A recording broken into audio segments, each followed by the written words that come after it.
집에 들어갑니다. 집에 들어갔는데 전기 스위치를 켜니까 불이 안 들어와요. 불이 안 들어오면 생각을 할 거예요. 아, 전기가 안 들어오나 보다. 아마 대부분 그러지는 않을 겁니다. 왜냐하면 집에 들어와서 불이 안 들어오면 등이 나갔나 보다. 그렇게 생각하든지 차단기가 떨어졌나? 그런 생각을 하겠죠. 왜냐하면 아파트에 우리 집만 불이 안 들어올 리가 있겠어요? 전기가 한전에서 전기가 안 오면 아파트 전체가 불이 안 오겠지. 그런데 불이 안 오는 걸 보니까 아마 전등이 나갔나 보다. 그럼 이 사람은 어둠캄캄한데 그냥 가만히 있습니까? 아니면은 전등을 사다 갈아야 되겠다 생각을 하고 전등을 갑니까? 그런데 전등을 갈아도 불이 안 들어와요. 그럼 어떻게 합니까? 시술자리도 데려다가 불을 켜야죠. 그게 당연한 거. 그런데 오늘날 그리스도인들은 하나님을 그만큼도 신뢰하지 않는다. 그렇게 이야기합니다. 왜냐하면 오늘날 그리스도인들은 하나님의 선이 단선됐다고 생각을 한다는 거예요. 하나님의 선이 단선된 게 아니고 하나님의 선은 계속 이어지고 있는데 방법은 전등이 나간 것처럼 전등을 갈아야 되나? 차단기에 이상이 있나? 아니면 그것도 안 되면 기술자를 데려다가 고치는 일, 그게 바로 하는 일인데 오늘날 그리스도인들은 응답이 없으면 어둠캄캄한 곳에 그냥 가만히 있는다는 거죠. 오늘 예레미야 33장에 나타난 말씀은 1절 말씀에 그렇게 되어 있습니다. 예레미야가 아직 시인의 뜰에 갇혀 있을 때에 여호와의 말씀이 그에게 두 번째로 임하시니라. 시인의 뜰에 갇혀 있어요. 시인의 뜰이라는 말은 감옥에 갇혔다 그 얘기입니다. 예레미야가 감옥에 갇혀서 의기소침하게 낙심한 마음 가지고 절망의 마음 가지고 예레미야가 그곳에서 그냥 있는 거예요. 그러니까 하나님께서 예레미야에게 말씀하시길, 야, 내가 죽은 하나님이냐? 예레미야에서 하나님이 말씀을 많이 하는 것은 내가 여호와인 줄 알리라. 그거예요. 예레미야에서도 내가 여호와인 줄 알리라. 그 하나님이 나는 이 일을 행하는 여호와야. 나는 그것을 만들고 성취하는 여호와야. 내 이름이 여호와, 스스로 계신 자, 살아있는 자, 그 분이 나야. 하나님은 그렇게 말씀하시죠. 그러면서 전기 안 들어오는 거 아니야. 등에 문제가 있는 거지. 나한테 문제가 있는 게 아니고 너한테 문제가 있는 거야. 의기소침하게 낙심하고 절망하고 너 감옥 속에 갇혀 있다고 그래서 그렇게 앉아 있을 일이 아니야. 너는 내게 부르짖으라. 내가 내게 응답하겠다. 그럼 내가 알지 못하는 크고 비밀한 일을 내가 볼 거다. 사람들은 크고 비밀한 일 이렇게 이야기하면 크고 비밀한 일을 어떻게 생각을 하느냐면 금방 좋은 일이 생기나 보다. 그렇게 생각합니다. 그런데 하나님께서 여러분들이 집에 돌아가시면 예레미야 33장을 다시 한번 쭉 보세요. 예레미야 33장만 보는 것만이 아니라 예레미야 32장의 말씀을 보세요. 예레미야 32장부터 쭉 나오는 말씀이 어떤 말씀을 하시느냐 하면 하나님께서 야, 너 보고 밭을 사라고 네 삼촌 내서 올 거야. 그러면 너 밭을 사라? 예레미야가 이야기합니다. 하나님 망한다면서요. 나라가 망한다면서 내가 왜 밭을 사야 되는데요? 그렇게 이야기해요. 하나님께서 네가 밭을 사야 되는 것은 희망이야. 네가 이스라엘 백성들이 다시 돌아올 수 있게 된다는 희망이야. 그리고 32장에서 이야기하셔요. 그래서 그래 이스라엘 백성들이 다시 돌아오겠다는 희망을 품어. 그런데 시대 뜰에 갇혀버려. 희망이 사라져. 아, 망할 거 공연히 땅 샀나? 어차피 망하는 건데. 그리고 마음 가운데 낙심하는 마음.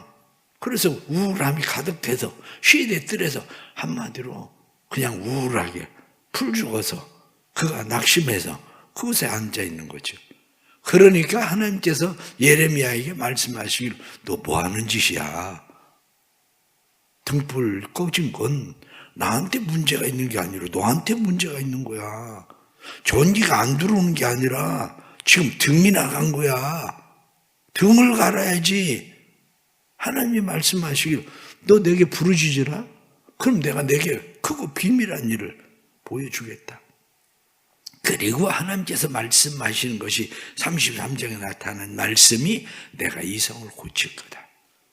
내가 이 성을 고쳐서 다시 바벨론의 포로로 잡혀간 사람들을 이 땅으로 돌아오게 할 것이다. 내가 포로로 너희들을 돌려보낼 때에 사람이 살지 않던 황무한 그 땅, 제사장이 없던 그 땅에 내가 내 말이 성취되는 것을 너희가 보게 될 거다.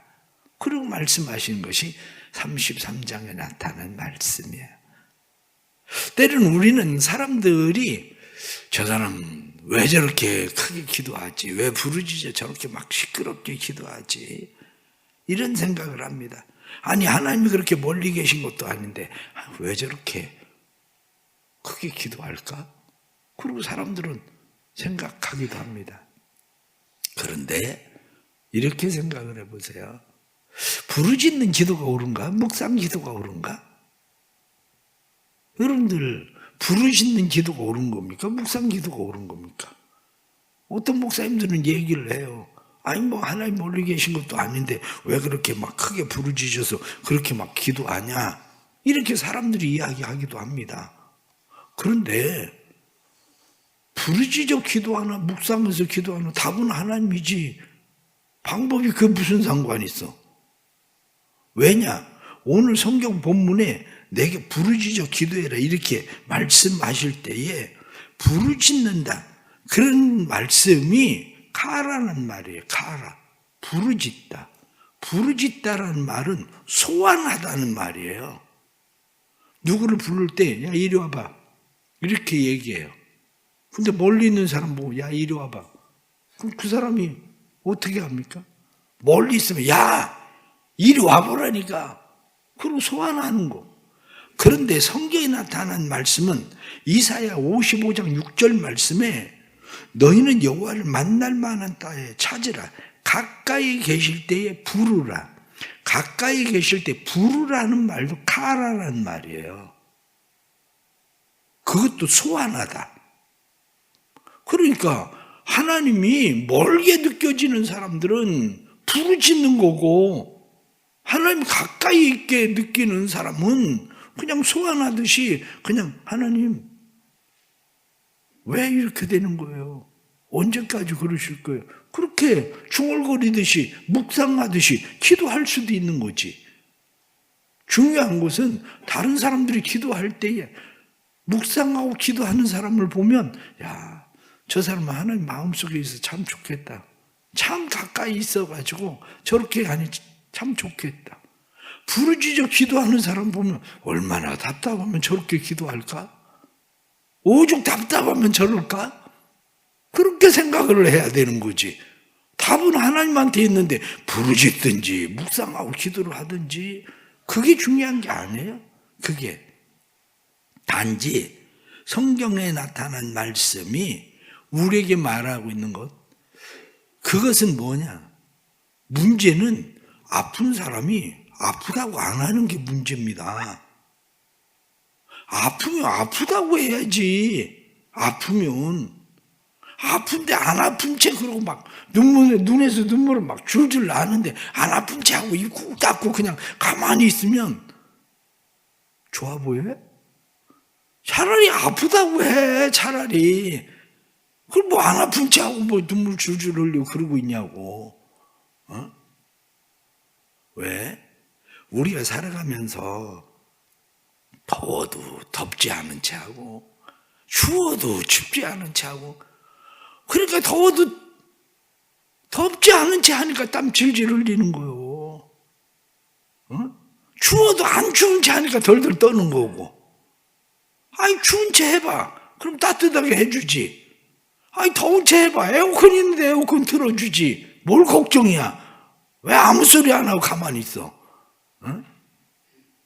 기도라는 게 그거예요. 기도라는 게. 기도라는 것은 하나님을 소환하는 거. 하나님을 다시 불러들이는 거. 그래서 왜 부르짖고 기도해야 되느냐? 부르짖고 기도해야 되는 이유들이 많이 있지만 그 중에 가장 첫 번째가 뭐냐면 명령입니다. 하나님의 명령. 가까이 계실 때 부르라. 아니면 오늘 성경 본문에 나타난 말씀처럼 너는 내게 부르짖으라. 너 하나님 소환해야지. 바로 그 얘기예요.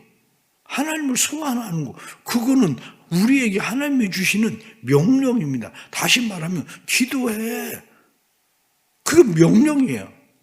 성경은 끊임없이 우리에게 뭐라고 얘기합니까? 기도하라잖아.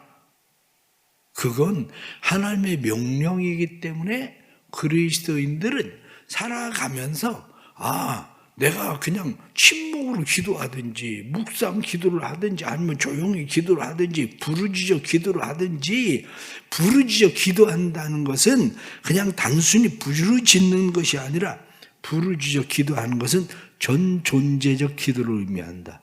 그렇게 말해요. 전 존재적 기도. 내가 가지고 있는 전 존재적으로 그분과의 인격적인 관계 속에서 그분을 찾는 거, 그것이 부르짖어 기도하는 거. 전 존재적 기도. 그 다음에 왜 부르짖어 기도해야 되느냐? 우리가 부르짖어서 기도해야 되는 이유는 예수님도 그렇게 기도하셨으니까 그렇게 기도하는 겁니다. 히브리서 5장 7절에 나타나는 말씀을 보면 그는 육체에 계실 때에 자기를 죽음에서 능히 구하시리에게 심한 통곡과 눈물로 간구와 소원을 올렸고 그의 경건하심으로 말미암아 들으심을 얻었느니라. 예수님도 자기를 능히 구하실 그분에게 심한 통곡과 눈물로, 그래서 심한, 성경에 나타나는 이스키루스라고 하는 말은 강력한, 힘이 있는, 강한 그런 이야기예요. 강력하게 기도했다는 거예요. 힘있게 기도했다는 거예요. 예수님께서 그냥 중얼중얼 예수님께서 기도한 게 아니라 예수님께서 힘있게 강력하게 통곡, 그렇게 되는데 통곡이라고 하는 게 크라우게. 그래서 크라우게는 외침, 부르짖음, 울부짖다. 예수님도 그렇게 부르짖었다는 거예요. 울부짖었다는 거예요. 그것을 뒤에 나오는 말씀 눈물, 그렇게 돼 있잖아요. 통곡과 눈물. 예수님도 강력하게 그렇게 기도하셨는데, 아니 예수님도 왜 그렇게 기도합니까? 능히 구하시려게, 그분이 능히 구하실 줄 알고 간구와 소원을 올렸다. 성경에 그렇게 말씀한 것처럼 우리의 마음에 있는 간구와 소원을 부르짖어 기도하는 게 뭐가 잘못된 거요? 예수님도 그러셨다는데. 그러기에 그리스도인들이 살아가면서 부르짖어 기도하는 게 잘 됐냐 잘못됐냐 그 문제가 아닙니다. 그게 아니라 내 전 인격으로, 전 존재로 하나님 앞에 내가 그분이 내 기도를 들으실 수 있는 분이라는 믿음을 가지고 간구와 소원을 그분에게 드릴 수 있는가 하는 거죠. 세 번째는 그건 하나님에 대한 믿음이다. 그렇게 이야기합니다. 하나님에 대한 믿음, 그게 무슨 이야기냐면 하나님에 대한 믿음이 없는 사람은 굳이 기도하겠습니까? 믿음이 있으니까 기도하는 거지. 그런데 믿음이 있는 사람은 방법이 조금 다른 거예요. 엄마가 무엇을 사주겠다고 약속을 했어요. 약속을 했는데 어떤 애는 엄마가 사주겠다고 했으니까 어련히 알아서 사주겠지. 그렇게 기다리는 애도 있어요. 그런데 어떤 애는 사주겠다고 약속했는데 엄마가 왜 안 사주지? 빨리 사줘야지. 그런 애도 있어요. 그래가지고 엄마한테 떼를 쓰는 애들이 있어. 꼭 엄마 왜 안 해주냐고. 엄마가 알았어 해준다니까. 조금 있다 또 엄마 왜 안 해주냐고 떼를 써. 그런데 그 아이는 왜 떼를 씁니까? 약속을 이미 받았기 때문에 하는 거라는 거예요. 그 애가 약속을 얻어내려고 하는 것도 있지만 주로 떼를 쓰는 아이들은 약속을 받았기 때문에 그것을 해라 이거요. 약속했으니까 해라. 그래서 뭐라고 이야기하느냐면 떼를 써서 엄마에게 맞는 애가 엄마의 관계는 더 좋아진다. 엄마가 이놈의 자식 해준다고 그래도 그러고 막 엄마가 계속 떼를 쓰니까 막 때려. 그래도 얘는 관계가 엄마하고 좋아진다는 거야. 근데 엄마가 언제 해주겠지. 그러고 가만히 있는 애들은 엄마하고 관계가 별로 좋지는 않다는 거예요. 믿음 있는 것처럼 보이는데 그 애들이 믿음 있는 게 아니고 그 애들이 엄마하고 관계는 별로 좋지 않다는 거예요. 신앙생활 여러분들이 뭐 그렇게 성숙한 어른 같습니까? 천만에요. 우리 신앙이 그렇게 완전 성숙한 그런 어른들이 아니야. 완전 성숙한 그런 어른들이 아니면 차라리 때를 쓰고 매를 맞고 관계가 좋아지는 게 차라리다. 그게 오히려. 그럼에도 불구하고 하나님은 우리에게 약속한 일을 성취하시는 하나님. 그래서 약속을 이루시는 그 하나님에 대한 믿음 때문에 부르짖는 거다. 바로 그겁니다. 네 번째는 부르짖는 기도는 소망의 달이다. 그러고 말합니다. 부르짖는 기도가 소망의 달인 이유는 다른 게 아닙니다. 여러분들 스스로 그냥 생각을 해보세요. 내가 하나님 앞에 조용히 기도해요. 하나님 어떻게 해야 돼요? 도대체 어떻게 해야 돼요? 하나님 도와주세요. 하나님 도와주세요. 그리고 조용히 기도를 해요. 그리고 그 사람 나갈 때는 가만히 보세요. 풀 죽어서 나가. 왜냐? 기본적으로 부르짖어 기도하는 사람도 조용히 기도하는 사람도 우리가 응답이 별로 없어.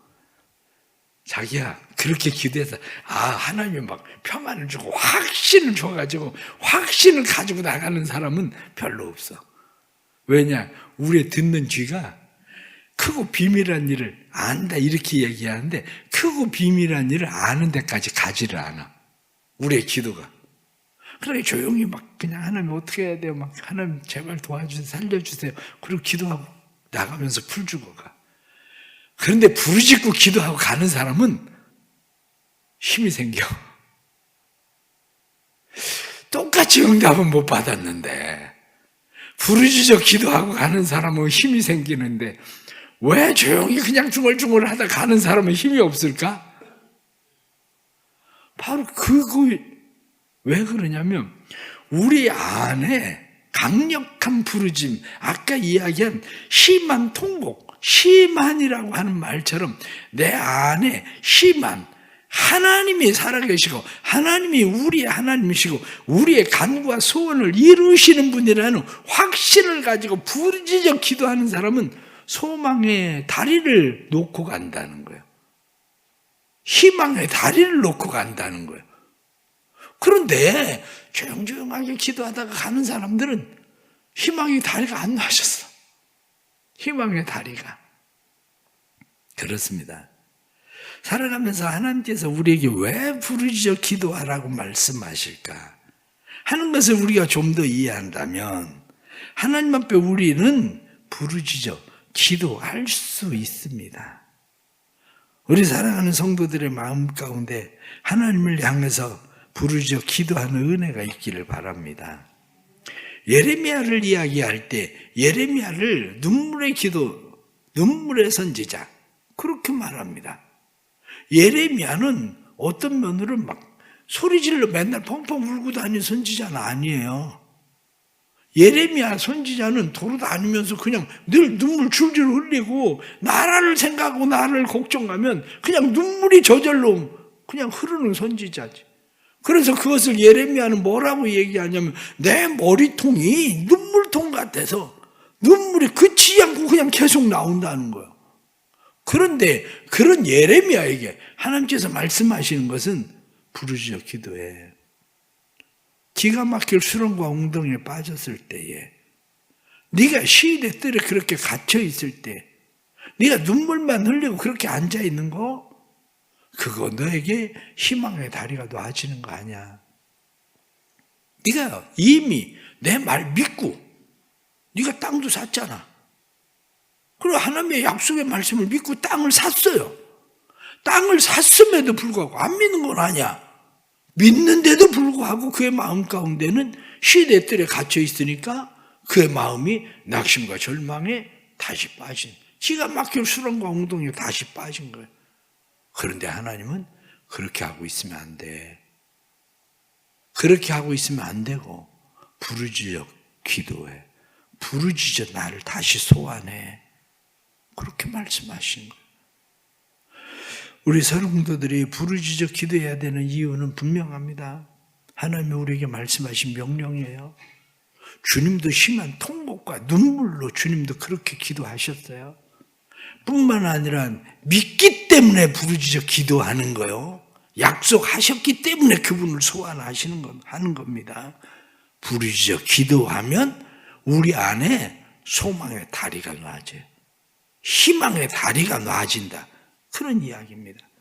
그래서 우리의 삶 가운데서 하나님께서 우리를 위해서 계획하고 행하신 일들, 아무리 힘들고 어려워도 힘들고 어려울 때 부르짖어 기도하면 희망을 가지고 기도하는 일들이 점점 커지게 되는 거죠. 우리 성도들에게 이 하나님의 은혜가 있기를 바랍니다. 결론적으로 말씀을 드리면 이 일을 성취하는 분은 하나님이십니다. 일을 이루시는 분은 하나님이십니다. 하나님이 이루시는 것을 믿고 믿음을 가지고 하나님 앞에 부르짖어 기도할 때에 하나님께서 우리의 삶에 온전한 회복을 주시는 은혜가 나타나기를 간절히 바랍니다. 기도하겠습니다. 하나님 아버지, 이 백성이 나의 기쁜 이름이 될 것이고 내 찬송과 영광이 될 것이다.